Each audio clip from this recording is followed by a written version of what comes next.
জুলাই গণ অভ্যুত্থানের বছরে পেরুল মঙ্গলবার, যা কোটা আন্দোলন দিয়ে শুরু হয়ে পরবর্তীতে রূপ নেয় সরকার পতনের আন্দোলনে। প্রাণ হারায় প্রায় 1400 ছাত্র জনতা, আহত হয় কয়েক হাজার।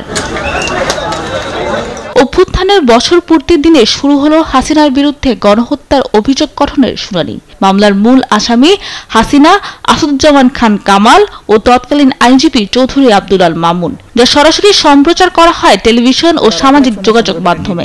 প্ররোচনা, উস্কানি, সহায়তা, সম্পৃক্ততা এবং ষড়যন্ত্রের মাধ্যমে শুনানিতে 24শে জুলাই আগস্টের গণ অভ্যুত্থানে ছাত্র জনতার আন্দোলন দমনে পুলিশকে মারণাস্ত্র ব্যবহারের নির্দেশ দেয়া থেকে জুলাই গণহত্যার ষড়যন্ত্রকারী, উস্কানিদাতা ও নির্দেশদাতা হিসেবে শেখ হাসিনার বিরুদ্ধে আনা অভিযোগগুলো তুলে ধরেন চিফ প্রসিকিউটর।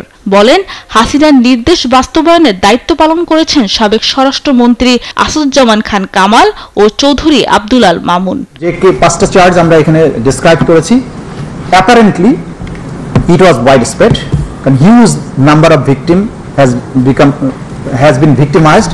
সারা দেশের সব জায়গাতে একই পদ্ধতিতে হামলাটা হয়েছে এবং একটা নির্দেশের আলোকে প্রধানমন্ত্রী থেকে নির্দেশ এসেছে, সেটা চেইন অফ কমান্ড বাস্তবায়নের মাধ্যমে পুলিশ বাহিনী এবং অন্যান্য বাহিনী, অক্সিলিয়ারি ফোর্সেস, তারা গ্রাউন্ড লেভেলে সব জায়গায় একই পদ্ধতিতে এই কাজটা করেছে। লিথাল ওয়েপনের ব্যবহারের নির্দেশ এসেছে, সারা বাংলাদেশের সর্বত্র তারা একই পদ্ধতিতে লিথাল ওয়েপন ব্যবহার করেছে।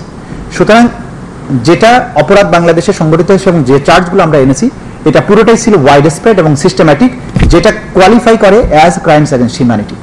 সো আওয়ার হাম্বল প্রেয়ার, এই 5টি চার্জ যেটা আমরা এই 3 জন অ্যাকিউজডের বিরুদ্ধে এনেছি, তাদের বিরুদ্ধে চার্জ ফ্রেম করে তাদের বিচারের মুখোমুখি করার জন্য। এদিন আদালতে পলাতক হাসিনা ও কামালের ট্রাইব্যুনাল নিযুক্ত আইনজীবী আমির হোসেন মামলার প্রস্তুতির জন্য আদালতের সময় প্রার্থনা করলে ট্রাইব্যুনাল 7 জুলাই দিন ধার্য করেন। পরে তিনি গণমাধ্যমকে জানান, হাসিনা ও কামালের বিরুদ্ধে আনা অভিযোগ সঠিক হয়নি, চাইবেন অব্যাহতি। আমি মনে করি যে তার বিরুদ্ধে যে 5টি চার্জ আনা হয়েছে, এই চার্জগুলি সঠিক হয় নাই।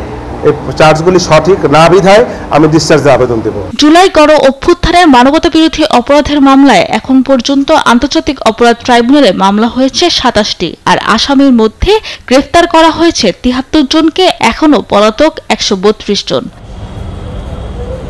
সাবরিনা মজুমদার, দেশ টিভি, ঢাকা।